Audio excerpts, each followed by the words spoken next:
I'm Miss Washburn. I was a para-educator this year at the Alexandria Elementary School. I helped in Mrs. Goodman's class in the pre-K.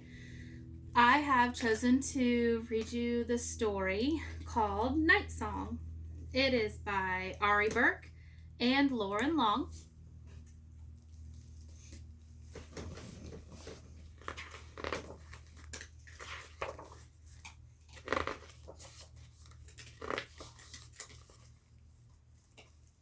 The sun had set, and the shadows clinging to the walls of the cave began to wake and whisper.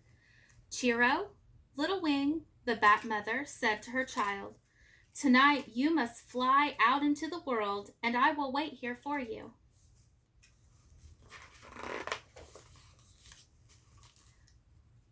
But the night is dark, Mama, darker than the moth's dark eyes. Darker even than the water before dawn, the little bat exclaimed, twitching his ears this way and that. I know, whispered his mother. And when it is dark outside, I cannot always see, Cheero admitted, stretching his wings. There are other ways to see, she told him, other ways to help you make your way in the world. How? Use your good sense. What is sense? The little bat asked.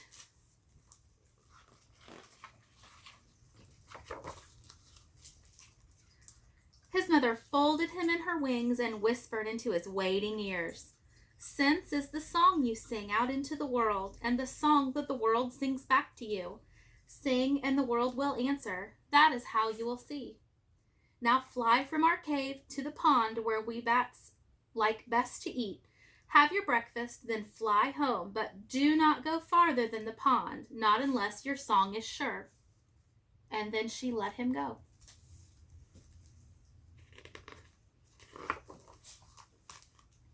Cheero fell into the cold air for an instant, then flapped and turned and flew out past the mouth of the cave and into the waiting night.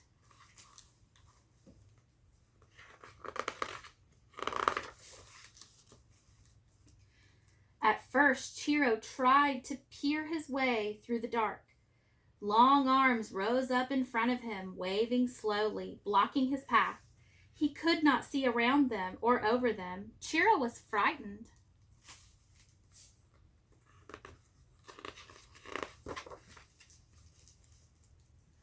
But then he remembered his mother's bright words, use your good sense. Cheero began to sing, softly at first.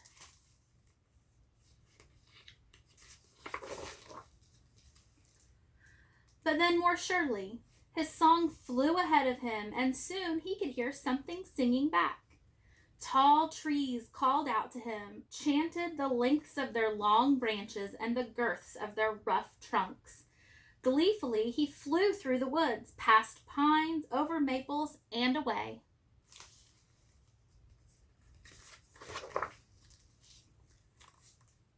Flying higher now, Cheero saw something sliding through the sky toward him.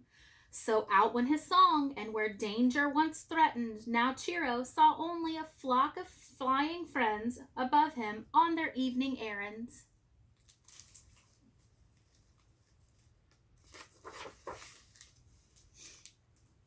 As he flew further, Cheero heard strange sounds, lines of noise, 1,000 voices buzzing from one end of the sky to the other.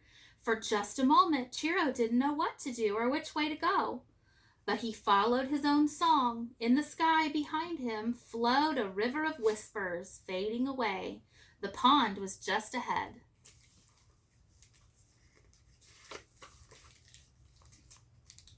When Cheero came to the pond, singing still, he was very hungry. All the night creatures were there above the reeds, thousands of tiny, flying, tasty things, each one humming a different tune. For Cheero, each of their songs sounded like breakfast.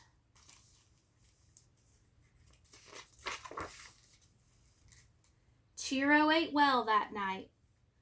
When he was full, he stretched his wings again and thought about flying home, but he began to wonder just a little. What lay beyond the pond? What lay beyond his mother's words?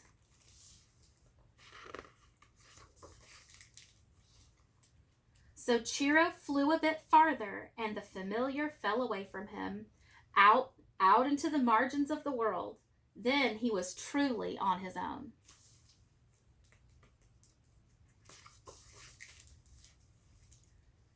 He flew fast toward a high dune, each grain of sand calling out the chorus as he passed. Chiro flapped up and over the top of the dune and out over the sand, singing louder than he ever sang before.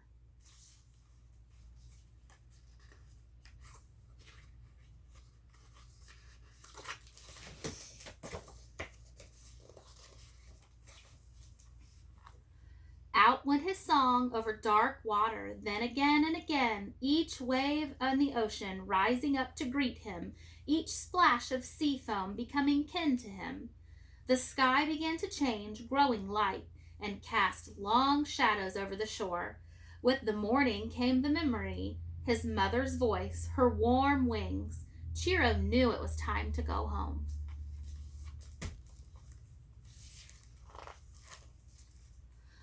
Flying higher than he'd ever flown, Chiro began to sing, listening, listening. The music of the land rose up in all of its many textures, each tree, each cliff, each place he passed, until finally the song of home added its voice to the others.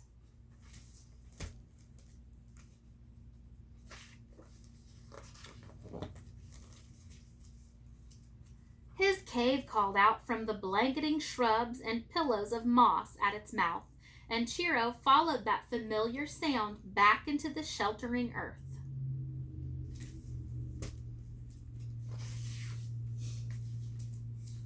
His mother caught him all up in her wings and asked, "Was it very dark in the world, little wing? What did you see?"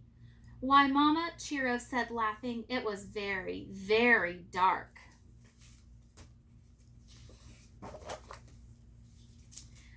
And I saw everything."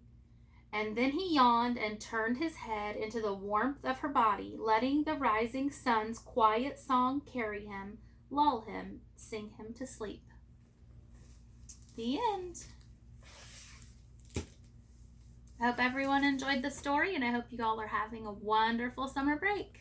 See you at school next year.